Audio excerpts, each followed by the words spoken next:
Hoje com o pastor Joseph Prince. Eu vou falar sobre as duas vezes em que Israel bebeu água de uma rocha. Tem dois relatos deste acontecimento, certo? E você sabe que não foi o mesmo acontecimento, irmão. Foram dois acontecimentos separados. Um aconteceu no começo da jornada de quando saíram do Egito, no primeiro ano dos 40 anos, certo? No deserto. No primeiro ano, quando saíram do Egito, ficaram com sede e aconteceu um milagre que vamos ver daqui a pouco. E o outro acontecimento foi quase no final dos 40 anos da peregrinação no deserto, que na verdade durou somente 38 anos. Os dois primeiros anos não foram de julgamento. O julgamento aconteceu quando eles não creram em Deus, que Deus daria a eles a terra. Por isso, durante 38 anos, peregrinaram no deserto. Peregrinaram por ali, sem saber para onde iam. Amém? Você está peregrinando? Vai se tornar um peregrino ou peregrina. Certo? Peregrinaram no deserto durante estes 38 anos, e a razão por quê, no Evangelho de João, Jesus encontrou um homem que estava aleijado dos pés, e ele estava no tanque de Betesda, a casa da graça. E a Bíblia diz que ele sofria com aquela doença por 38 anos. 38 anos naquela condição. É uma figura de Israel. No deserto. Graças a Deus que Jesus veio. E Jesus colocou um fim naquela doença, amém? Jesus o curou daquela doença, aleluia! O mesmo vai acontecer com você quando estudar esses acontecimentos. Vamos comparar e ver o contraste, vermos qual é a diferença, o que aconteceu no primeiro e o que aconteceu no último ano da peregrinação de Israel no deserto. Amém? Vamos ver isso? Vamos ler então? Vamos a Êxodo 17 e ver o primeiro acontecimento, certo? Depois vamos ver o último. Então aqui é o primeiro ano de quando eles saíram do Egito. Depois toda a congregação dos filhos de Israel partiu do deserto de Sim pelas suas jornadas. E continua dizendo, segundo o mandamento do Senhor, e acampou em Refidim, não havia ali água para o povo beber. Então contendeu o povo com Moisés e disse, dá-nos água para beber. E Moisés lhes disse, por que contendeis comigo? Por que tentais ao Senhor? Fico tão feliz que esta é a minha igreja. Porque Moisés tinha uma igreja que realmente gostava de murmurar. E Moisés falou para eles, tentais ao Senhor. Próximo verso. Tendo o povo ali sede de água, o povo murmurou contra Moisés e disse, por que nos fizeste subir do Egito para nos matar de sede a nós, os nossos filhos e ao nosso gado? Quantos queriam pastorear um povo assim? Certo? Olha, eles falaram, reclamaram, então Moisés clamou ao Senhor. Isso é muito bom, em vez de pedir ajuda para alguém, ele foi ao Senhor. Em vez de ficar procurando no telefone, busca ao Senhor, dizendo, que farei a este povo? Daqui a pouco me apedrejará. Ainda bem que isso não acontece aqui nessa igreja. E não vai acontecer em nome de Jesus. Amém? Nenhuma arma forjada contra mim prosperará, vai voltar para você 7 vezes, ok? Não faça em nome de Jesus, eu te abençoo em nome de Jesus, amém? Próximo verso 5. Então disse o Senhor a Moisés, passa diante do povo e toma contigo alguns dos anciãos de Israel. Agora, olha essa frase. Toma contigo algum dos anciãos de Israel. Mantém isso em mente, ok? Moisés foi então até aquela rocha e Deus disse, leva alguns dos anciãos de Israel com você. Está entendendo? Certo? Mantém isso em mente. Toma contigo também a vara na mão, com que feriste o rio e vai. Aquela vara de Moisés era a vara de julgamento. Vire para alguém e diga vara de julgamento. Não se esqueça, a vara de Moisés era a vara de julgamento com a qual ele feriu o rio. O que aconteceu com o rio? O rio se tornou em sangue. João 1,17 diz, a lei foi dada por Moisés, mas graça e verdade vieram por Jesus Cristo. O primeiro milagre da lei foi transformar água em sangue, resultando em morte. O primeiro milagre da graça foi transformar água em vinho, resultando em celebração e vida. Amém? Para aquele casal, que coisa maravilhosa é ter Jesus no seu casamento. Certo? Ele sempre transforma a água em vinho. E aqui temos a figura da vara de julgamento e como a vara de julgamento, na verdade, foi o meio pelo qual Deus tirou o povo. Na verdade, o julgamento não foi o meio. Podemos falar julgamento, mas foi o sangue do cordeiro que tirou o povo. Mas Deus estava assim, sabe? Dando cartas, uma por uma.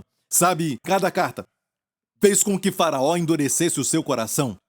Até que finalmente Deus disse, essa é a última carta. O sangue do cordeiro. E Faraó não teve resposta. Ok? Por isso pregar julgamento não ajuda. Mas falar do sangue de Jesus e do amor de Deus é o que vai ajudar as pessoas. É o que liberta pessoas. E pastores e líderes aprendam essa lição. Lembre-se que é a bondade de Deus que leva o povo ao arrependimento. Não é o julgamento de Deus que leva ao arrependimento, mas é o amor de Deus. Amém? Alguém diz, pastor, tem que pregar mais sobre arrependimento? Eu não escuto você falar disso. Arrependimento sempre acontece na nossa igreja. A palavra arrependimento é renovar a mente, metanoia no grego. Metanoia é renovar a mente. Sempre que você vem à igreja, você renova sua mente.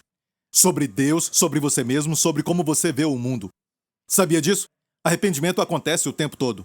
Sabia quando Pedro se encontrou com Jesus e Jesus disse, ele pescou a noite inteira e não pegou nada, Jesus disse, vai até o fundo, lança a rede mais uma vez, e a Bíblia diz que eles pegaram tantos peixes que as redes rompiam. E quando conseguiram colocar o peixe no barco, começou a afundar. Ele teve que pedir ajuda. Quantos querem essa bênção? Você vai pedir ajuda para conter a bênção. Amém? E abençoar outros também. Jesus sorriu para ele. E sabe o que Pedro disse para Jesus? Afasta-te de mim, Senhor, eu sou um pecador. Jesus disse, não temas, Pedro. Ele disse isso, não temas. Farei de ti pescador de homens. O que aconteceu primeiro, a bênção ou o arrependimento de Pedro? A bênção, veja, sob a lei, você se arrepende e Deus abençoa. Sob a graça, é a bondade de Deus que nos leva ao arrependimento. Ok? Vamos continuar. Então, Deus disse a ele, eis que eu estarei ali diante de ti sobre a rocha em Horebe, e tu ferirás a rocha. E tu o quê? Ferirás a rocha, e dela sairão águas e o povo beberá. E Moisés assim o fez diante dos olhos dos anciãos de Israel. Olha, eu pensei que ele tinha ferido na frente de todo mundo. Certo? Mas na verdade, talvez a rocha estava num alto. Ele subiu um pouco e ficou longe das vistas do povo, da grande parte de Israel. Só os anciãos viram o que aconteceu. Ok? Você está entendendo?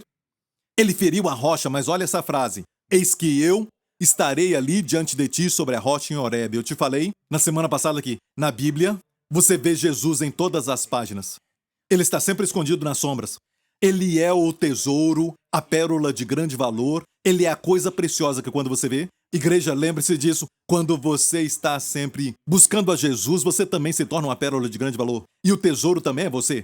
Porque quando você está nele, você se torna um grande tesouro e uma pérola preciosa. Igreja, quando você descobre Jesus, milagres acontecem. Quando descobre Jesus, os demônios fogem, as trevas fogem. Quando Jesus vem, ele é a luz. Quando ele vem, as trevas fogem. Certo? Olha isso, vou te mostrar Jesus. Eu estarei ali, ele disse, sobre a rocha em Horebe. Em hebraico diz Lepanim, a face da rocha. Olha para mim. Aqui está a rocha. Ok? Uma grande pedra. Ele fica ali, levanta as mãos e diz, eis, a palavra ali é rei. Olha, rei, rei Ani, eu estou em pé aqui, Lepanim, na frente da rocha, estou na frente da rocha. Fira a rocha. Uau! Porque não havia água, não havia cura, não havia milagre para o povo se eu não for ferido. Por que foi assim, pastor? Porque Deus não só abençoa o povo, Deus é um Deus justo. Ele lida com verdades judiciais. Deus não pode só abençoar o povo injustamente. Tem que ter um fundamento justo para Deus abençoar o povo. E é por isso que na cruz, a misericórdia de Deus e a justiça de Deus se encontraram. Como a canção que cantamos, Aleluia, foi escrita pelo nosso ministro de louvor, certo? Ele disse, pastor, eu peguei os seus ensinamentos e fiz uma canção. Não é maravilhoso que temos canções que podemos cantar onde a misericórdia e a justiça se encontraram? Amém na cruz. Você entendeu? Olha, nenhum de nós merece nem água, muito menos pão. Não merecemos nem o oxigênio e nós pecamos contra Deus, pecamos e perdemos então a nossa herança. Perdemos as bênçãos. E se for pelo que merecemos, merecemos o inferno. Mas olha isso, Deus nos deu o céu.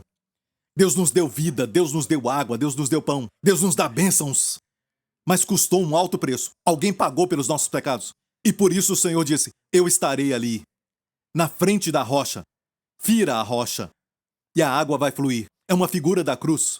E literalmente na cruz, quando Jesus foi pendurado, e no final, ele morreu. E porque morreu de repente, como os outros dois que tiveram que quebrar a perna deles para eles morrerem, mas Jesus morreu imediatamente depois de entregar o seu espírito, a Bíblia diz.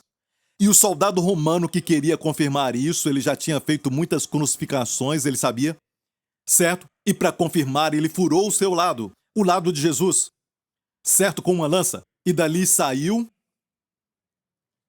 A Bíblia diz sangue e água. Mas quero dizer isso, do seu lado saiu a noiva do Cordeiro. A noiva de Cristo. Como no primeiro Adão. Para que ele formasse Eva, Deus fez Adão dormir. O primeiro Adão. E do seu lado, Deus tirou uma costela. E com os genes da costela, Deus fez a mulher. Certo? Deus colocou Adão para dormir um pouco e fez a mulher. Como aconteceu com Jesus, a igreja nasceu do seu lado. Aleluia! Do lugar de amor. Não da cabeça, para dominá-lo. Não do seu pé, para que ele pise nela. Mas do seu lado, para ele amar. Diga para o seu marido, me ame. Ok, glória a Deus. Isso aí. É por isso que quando você chega perto do seu marido, você sente, uau, esse é meu lugar. Não é? Querida, você se sente assim? Ok, minha esposa concorda. Ela fica bem aqui do meu lado. Amém? Glória a Deus. Se ela fosse menor, ficaria no sovaco. Glória a Deus, vamos lá. Verso 7. Vamos ler isso? E chamou aquele lugar Massá, que é tentação, e Meribá, porque contenderam, por causa da contenda dos filhos de Israel, e porque tentaram ao Senhor, dizendo, está o Senhor no meio de nós ou não? Que coisa terrível falaram. Certo? Isso aconteceu no primeiro ano. No primeiro ano da saída do Egito. Vamos para frente. Você entendeu? Vamos acelerar agora. Vamos 40 anos andando no deserto, peregrinando. E no último ano, ok, Miriam tinha morrido. E 4 meses depois Arão ia morrer. E mais tarde até Moisés morreria. Certo? Todos naquele mesmo ano. Mas no ano 40º algo aconteceu no primeiro mês. Vamos ver isso em Números. Chegando os filhos de Israel, toda a congregação ao deserto de Zim. Não é o mesmo deserto, é um outro deserto, tem uma pronúncia diferente. Certo? Era assim? Esse é Zim. Certo? Chegaram ao deserto no mês primeiro, o povo ficou em Cádiz e Miriam, a irmã de Moisés, sabia que a irmã de Moisés era Miriam? E Arão era irmão de Moisés. Certo? Miriam morreu ali e foi sepultada. E não havia água para a congregação, então se reuniram contra Moisés e contra Arão. Depois de 40 anos. Ainda se levantavam contra os pastores. É por isso que eu gosto de vocês. Amém? Próximo verso. E o povo contendeu com Moisés, dizendo, quem dera tivéssemos perecido, quando pereceram os nossos irmãos, perante o Senhor. E por que trouxesses a congregação do Senhor a este deserto? Para que morramos aqui. Verso 5. Estavam mortos? Não, certo? As pessoas falavam de morte, você nos trouxe aqui para morrer e ainda estavam vivos. Certo? Deus não quer que você morra. Para de falar de morte. A vida e a morte estão no poder da língua. E por que nos fizeste subir do Egito para nos trazer a este lugar mau? Lugar onde não há semente, nem de figos, nem de vides, nem de romãs, não tem água para beber. Então Moisés e Arão se foram diante do povo à porta da tenda da congregação e se lançaram sobre seus rostos, e a glória do Senhor lhes apareceu. Verso 7. E o Senhor falou a Moisés dizendo, escute bem isso, toma a vara. Pare um pouco. Quero te mostrar algo sobre essa vara. Esta não é a vara de Moisés, não é a vara com a qual ele feriu o rio e tornou água em sangue. Não é a vara de julgamento, mas era a vara de Arão, seu irmão. Você se lembra sobre a vara de Arão? Aconteceu um milagre junto com ela. O que foi? Ela floresceu. Ela tinha um ramo que tinha broto, floresceu e deu fruta, amêndoa. De uma vez, geralmente, quando você tem a estação do broto, não tem flor, não tem fruto. Depois vem a flor. Depois vem a estação do fruto, mas tudo isso veio de uma vez. E é uma figura do quê? Vida. E a vara estava cortada. É a vida depois da morte. Uma figura da ressurreição. E como aconteceu foi assim. Em uma outra ocasião que murmuraram, como sempre, reclamaram por causa da liderança. Contra Arão, que era o sumo sacerdote, o primeiro sumo sacerdote de Israel. Reclamaram dele. E Moisés disse, todos os líderes das 12 tribos tragam cada um a sua vara. E trouxeram as 12 varas. E ele colocou, incluindo a vara de Arão, ele as colocou no tabernáculo, onde Deus habitava na época. No próximo dia, ele falou, venham pegar as suas varas. Pegaram as suas varas, mas a vara de Arão foi a única vara que tinha broto, flor e fruto. Quer dizer que ele era aquele a quem Deus tinha escolhido. Certo? Escute isso. A marca de um ministério é que a vida da ressurreição flui através dele. Certo? Quando ele ministra, tem vida. Está me ouvindo? Certo? Esta é a marca de uma pessoa chamada pelo Senhor a vida depois da morte. Amém? E Deus disse para Moisés, no 40º ano, 40 anos depois que ele feriu a outra rocha, dessa vez Deus disse: toma a vara. Que vara? A vara da graça. Graça sacerdotal. Não a vara de julgamento, porque a vara que floresceu, certo? E deu frutos e tudo mais era a vara da graça. Porque agora Israel tinha sacerdote. Você percebeu isso? Que em Êxodo, no primeiro ano, não havia sacerdote, nem menção de Arão. Somente os anciãos de Israel. Certo? Correto? Mas aqui temos Arão, o sumo sacerdote. Não menciona anciãos. Veja quão precisa é a palavra de Deus. Sabia que, quando Jesus morreu, sabe quem o entregou aos romanos? Os anciãos de Israel. Lembra? E onde estava o sacerdote? Naquela cruz. Não havia sumo sacerdote até que Jesus ressuscitou dos mortos e se tornou nosso sumo sacerdote. E é por isso que o sumo sacerdote é um lindo assunto, eu amo falar sobre isso. Você precisa entender, olha, como Deus olha para as pessoas. Deus não te julga baseado em você. Deus te julga de acordo com o seu sumo sacerdote. Se o sacerdote for bom e você é mau, Deus te abençoa e te aceita como se você fosse bom. Como é o sacerdote, assim é você aos olhos de Deus. Olha, se você é bom, mas o sacerdote é mau, o que foi um problema no antigo Israel, olha isso. Deus rejeitava toda a nação, porque você é aceito na pessoa e nos méritos do sacerdote. Olha isso. Temos um sumo sacerdote que nunca morre. E ele é bom para sempre, ele é justo para sempre. E Deus olha para você e diz que você é justo porque ele diz, assim como Jesus é, você também é neste mundo. Amém, igreja? Oh, aleluia! Fiquei alegre com isso. Isso levanta os mortos, amém? Olha, aqui não menciona o sacerdote. Tão precisa, e aqui menciona o sacerdote, Arão. Pega Arão, toma a vara, ok? Toma a vara e ajunta a congregação, tu e Arão, teu irmão, primeiro sacerdote. Ajunta a congregação e falai a rocha. Diga falai. Não é ferir, mas falar. Não ferir. Não bater na rocha mais. Fale com a rocha. Uma vez que Jesus foi crucificado, ele não precisa descer e ser crucificado de novo. Algumas pessoas dizem, se eu pudesse ver Jesus, se eu pudesse vê-lo sendo açoitado na minha frente, eu teria fé para crer. Se eu pudesse vê-lo morrendo na cruz, sabe, eu acreditaria que eu sou perdoado. Não, ele não tem que descer de novo, ele não tem que morrer de novo. Um sacrifício que vale para todo sempre. A sua eficácia é para sempre. Você entendeu? Um outro fato é este. Tem algo sobre nós quando erramos. Temos essa tendência, o espírito de ferir vem sobre nós. O espírito de ferir.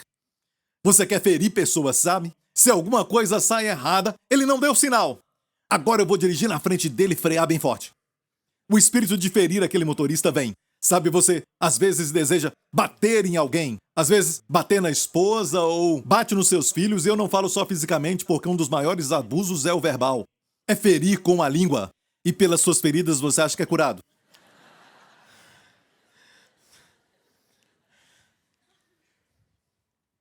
Olha, a pior forma de ferir é quando você fere a si mesmo. Por algo que fez. Sabe? Bate em si mesmo. Sabe, você faz isso e tem pessoas que se ferem mesmo, sabe? Tem pessoas que prejudicam o relacionamento quando está ficando muito bom. Eles terminam. Não sabem por quê. Acham que não merecem um bom relacionamento. E vão de relacionamento em relacionamento em relacionamento e se prejudicam. Se prejudicam a si mesmos. Quando vão ser promovidos, se prejudicam. E não sabem por quê. Mas é para se ferirem. E por isso precisamos da cruz. Quando você vê que Jesus foi ferido pelos seus pecados, tudo dentro de você fica em descanso. Você para de se ferir, porque outro foi ferido em seu lugar. Amém? Olha, Deus não falou para ferir. Falai. Falai a rocha. Falou para falar a rocha. Quem era a rocha? Jesus. Sabia, igreja, que a palavra rocha aqui e a palavra rocha em Êxodo, no primeiro ano, são diferentes no hebraico? Vamos ver o texto de Êxodo mais uma vez. Êxodo, certo? Veja. Deus fala no verso 6, eu estarei ali diante da rocha. A palavra rocha ali é zur. Em hebraico, zur quer dizer pedra grande. uma pedra grande. Viu isso? Agora olha isso. 40 anos depois, voltemos a Números. Certo, Deus disse, falai à rocha. A rocha ali é Selá. Selá é penhasco. Agora, por que tinha uma grande pedra ali e aqui um penhasco? Penhasco alto. Falai ao penhasco. Porque Jesus não está mais na cruz. Ele não é mais um indivíduo naquela cruz, como uma pedra. Agora ele está exaltado e foi assunto no céu. Quando você fala a ele, o veja exaltado com todo o poder, autoridade e domínio sobre o céu e a terra. Amém. E fale ao penhasco. Viu quão precisa a Bíblia é? Você gostou disso? É isso que vai te ajudar. Vai te abençoar, vai te fortalecer e colocar um fundamento para você. Amém? Porque a palavra de Deus é o manual de instrução. Eu me lembro quando eu comprei um aparelho de DVD, anos atrás. Tudo que eu sabia era tocar, pausar, adiantar, reverter, voltar. Mais tarde descobri que gravava. Depois de muitos meses. Mas eu não conheço a minha herança, que é minha. Eu não conheço a minha herança porque eu não leio o manual de instrução. A Bíblia é este manual de instrução. Amém? Fala de Jesus, fala sobre a sua herança. Quer mais? Vamos lá. Números. Deus disse, e falai a rocha perante os seus olhos e dará sua água, e assim lhes tirarás água da rocha, e darás a beber à congregação e aos seus animais. Então Moisés tomou a vara. Olha, ele foi pegar a vara, porque não era a sua vara de julgamento, mas era a vara da graça. A vara de Arão. Ele tomou a vara de diante do Senhor. Onde estava então a vara? No tabernáculo. Onde ela estava? Na arca. Moisés foi lá com a permissão de Deus e tomou a vara de diante do Senhor. Ok, agora olha isso. Ele tinha essa vara, certo, com essas lindas flores e frutos. Ele andou diante do povo e tinha esse grande penhasco. Um penhasco muito alto. E a Bíblia diz que Moisés falou assim, próximo verso. E Moisés e Arão reuniram a congregação diante da rocha. E Moisés disse-lhes, ouvi agora, rebeldes! Porventura tiraremos águas desta rocha para vós? Número 1 chamou de rebeldes. E olha bem, eram rebeldes com causa. Estavam com sede. A próxima coisa, nós tiraremos desde quando Deus falou que eles tirariam. Nós somos só mensageiros, portadores de boas novas, portadores da sua unção. É Ele. Ele é aquele que faz. Nós tiraremos água dessa rocha. Ele estava com raiva. Depois de 40 anos, ele merecia isso. Mas, olha para isso. Ele estava bem irado, e a Bíblia diz, então Moisés levantou sua mão e feriu. Deus falou para falar, não ferir. E feriu a rocha 2 vezes. When? Bem! E saiu muita água. E bebeu a congregação e os seus animais. Então diga isso, apesar do fato dele ter desobedecido, saiu muita água para o povo beber. Olha, quero falar algo agora. Só porque um ministério tem milagres e a unção está fluindo, não quer dizer que o pregador está necessariamente obedecendo a Deus. Sabe por que as águas fluíram? Por causa da graça.